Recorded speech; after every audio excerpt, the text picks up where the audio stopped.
Well, if you've been wondering what I've been up to lately, stay tuned.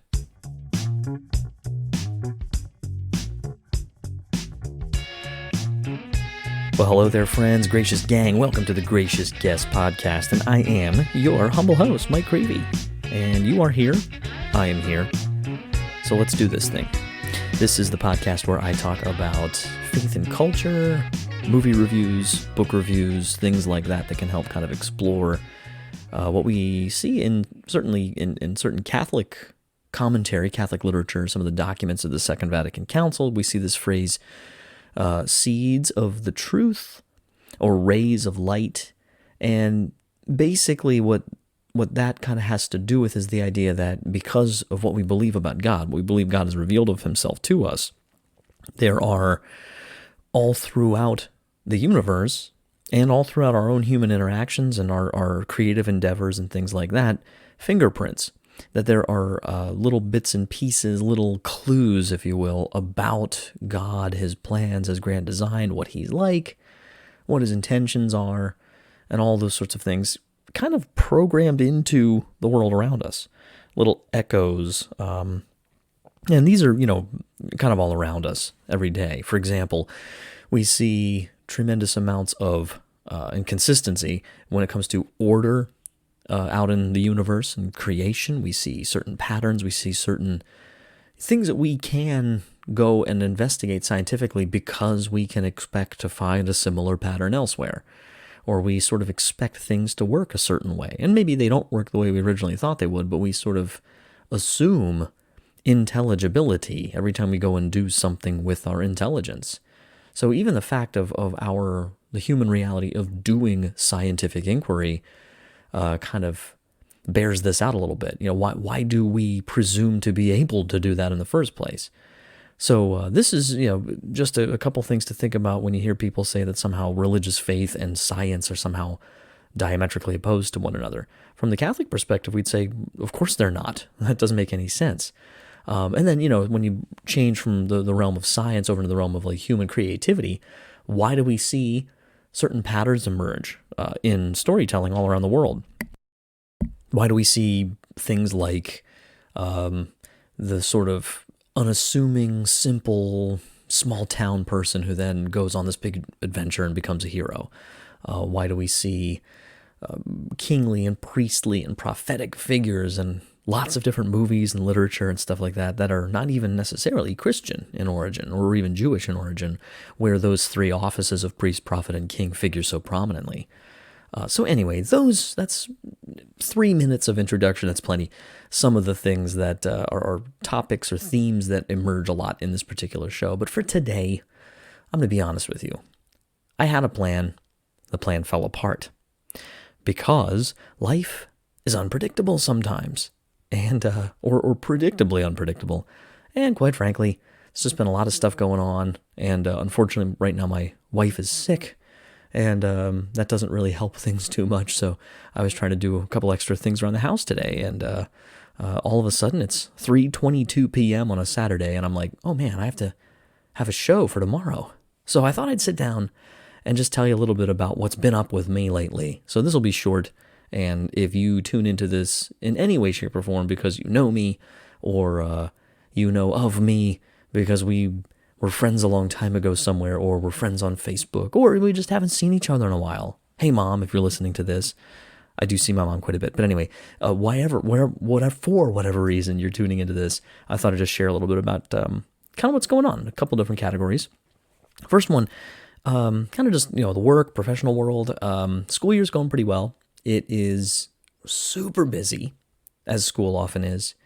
And, every place is a little bit different. So, I was just talking to my mother-in-law last night about how things have been going. And, like any organization, any human organization, there are challenges with communication at the school I work at sometimes, or just, miscommunication and,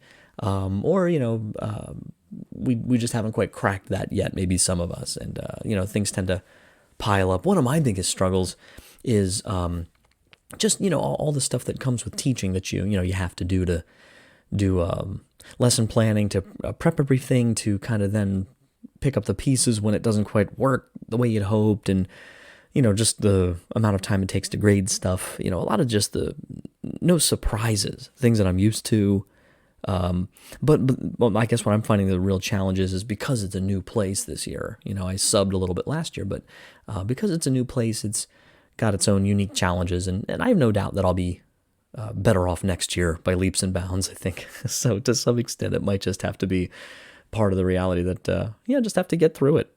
So, but overall, I know my students have been great for the most part. As anywhere, you go with any teacher in any teaching setting, some students are a little more engaged than others. Some are a little more on board than others. Some are a little more attentive. And, some just want to kind of stir the pot a little bit and don't realize how bad of an idea that is. So all those fun things that come with teaching. But at any rate, hopefully, and any students who are listening, hey, how's it going? Thank you guys for tuning in. And there are quite a few of you, so I'm happy you joined.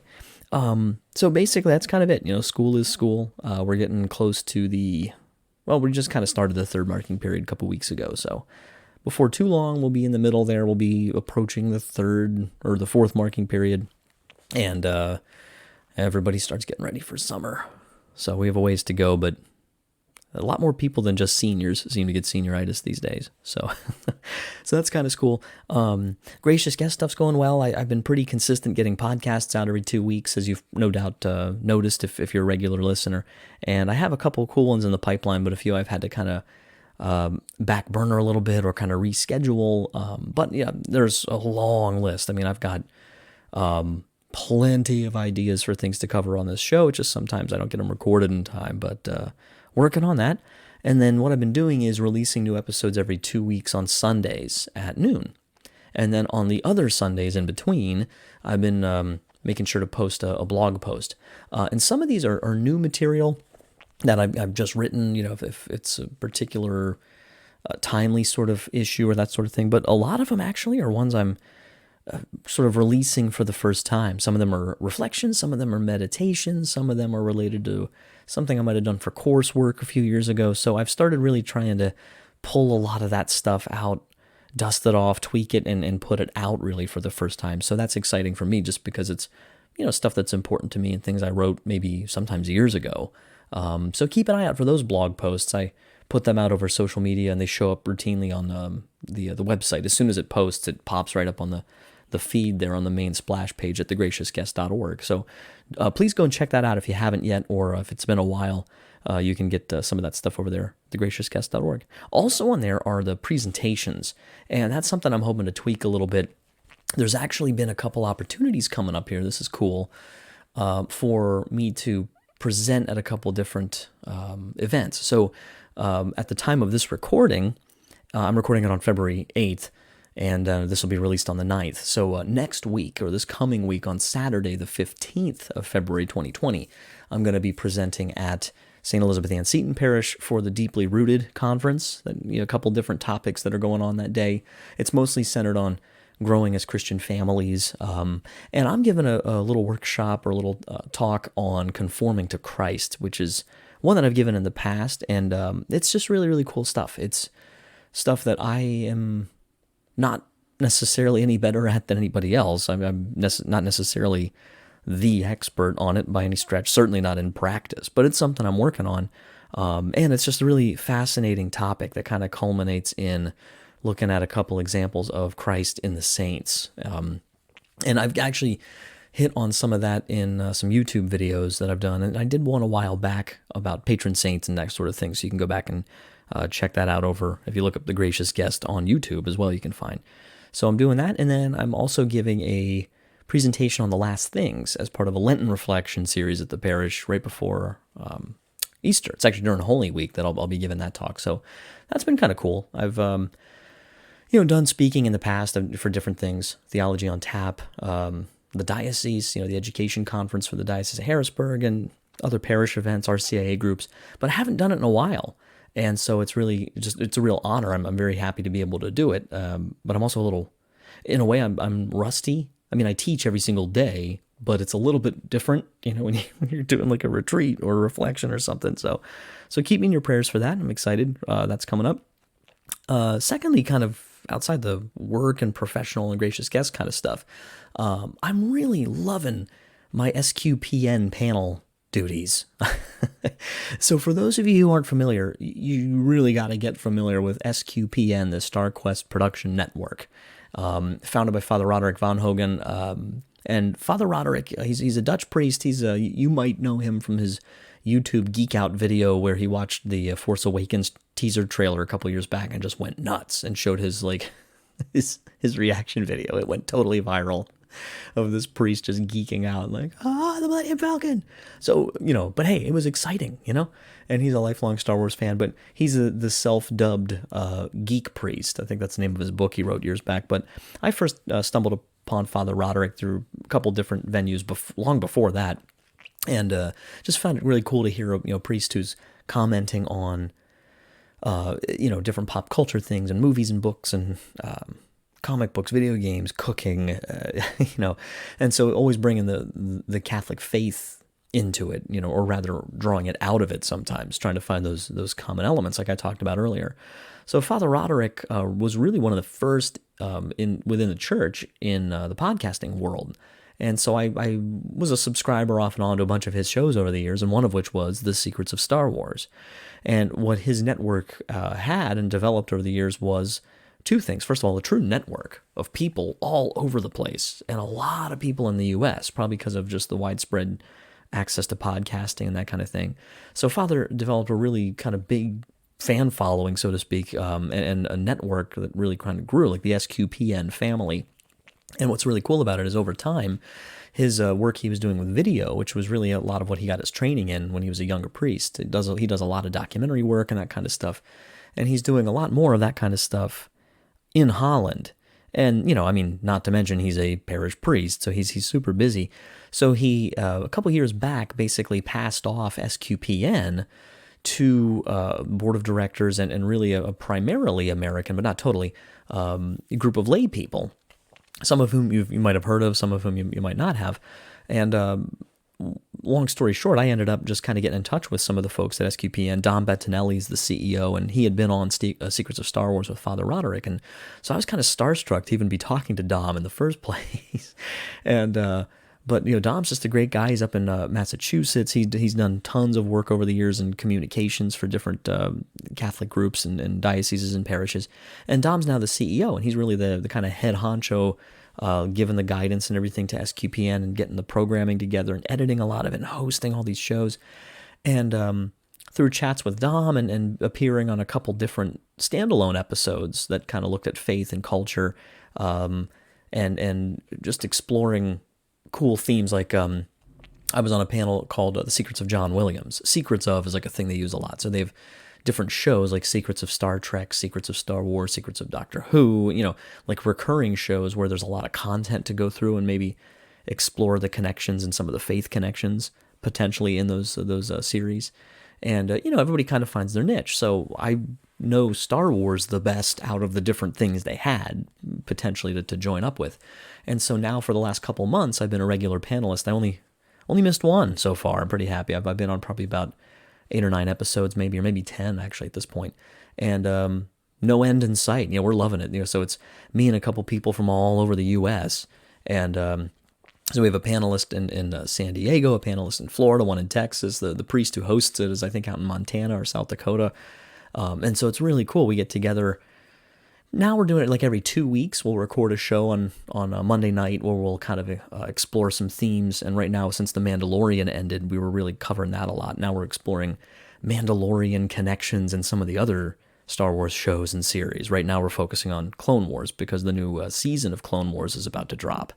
So anyway, and that's in addition to other things like I'm on the list for some other shows. Like I've been part of the panel for unpacking the Godfather movies. Also, just a bunch of other movies and different themes like that. So that's been so cool and really fun. Really, again, going back to that idea of rays of light, seeds of the truth. Like, what are some theological or bigger picture takeaways? The transcendent stuff that you can find hiding right in plain sight in sometimes mundane details and in the movies and books we read. So that's been so much fun. So if you're interested in any of that, I've been trying to focus more on those kinds of things, like really specific things like that, doing that through SQPN. So I haven't really been on Gracious Guest Show. I haven't in a long time been doing any like really particular breakdowns of like Star Wars or things like that. So if you're interested, definitely go check it out. So sqpn.com, there's all sorts of different things. If you look up SQPN on any podcast, hub, app, or wherever you get your podcast, just type SQPN and all their stuff will come up.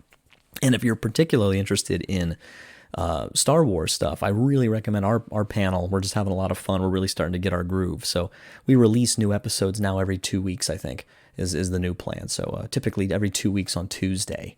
So yeah, if you just go to anywhere, Apple Podcasts, I think Google, I think they have it on Google Play, Stitcher, what else? Podcast Addict, they might be on there. Podbean. You go to any like the main podcast sort of hubs, and you'll just type in Secrets of Star Wars. It'll pop up, and you'll be able to get our episodes there. So that's been really cool. Last but not least, and to kind of wrap up this What's Up with Mike sort of pre-spring 2020 here, the biggest news of all, and I don't know, a lot of you probably already know this, but a lot of you may not. We are delighted to be expecting little baby girl number 2 in May, and I won't say what her name is. And Owen, if you're listening to this, you know who you are, and I'm still not going to tell you her name yet. One of my students, whose name is Owen, is constantly berating me every day, saying, "What's your baby name? What's your baby?" I was like, "I'm not going to tell you the baby's name before I even tell my in-laws, dude. I've told everybody she's a girl." So that's what my wife and I do. We love to find out if it's a boy or girl. We just like to know that. It gives us a sense of who's coming. And then we know the name. We've known the name for a long time. But I'm not telling you. I will, dear listener. The Gracious Gang will be told the first episode that I come back after she's born. I'll let you know some of those details. So, but please keep us in your thoughts and prayers. Everything looks okay. We've had a couple little hiccups or a couple little question marks along the way, medically. Nothing that's really something to be alarmed at, but it's always a little scary whenever you hear anything that they're even double checking, that kind of thing. So please keep us in your thoughts and prayers, especially our little girl. She's, as far as we know, she's doing fine, and just want to trust everything in this whole experience over to God. So she should be born mid-May. The due date's May 12th. So, as you stay tuned to future Gracious Guest episodes, eventually I'll come back in with an update on that for y'all. But, well, that's pretty much it for me for today. I'm going to bring this to a close. Short little episode for you. Typical, it's actually a little under a typical American commute drive timeline here. So thanks so much for tuning into the Gracious Guest show. I'm Mike Creevy. Tell your friends about the show. Definitely, encourage them and yourself too, if you're just tuning in, to go and look back at the feed. I got a lot of episodes now. You can go back and find something that's interesting, and there's always new stuff coming out, different kinds of stuff coming out, one week to the next, or one episode to the next, may not have anything to do with each other, at least on the surface of it. So they're all connected in one way or another, though. But anyway, I love doing the show. Love that you guys are out there. Thank you so much for tuning in. Until next time, check out the website again, thegraciousguest.org. You can shoot me an email directly at thegraciousguest@gmail.com, or over on the form on the website, too. That'll come to me. Just had a friend do that the other day, so it's still working. Thanks so much. God bless you guys, and until next time, don't forget to wonder. Take care.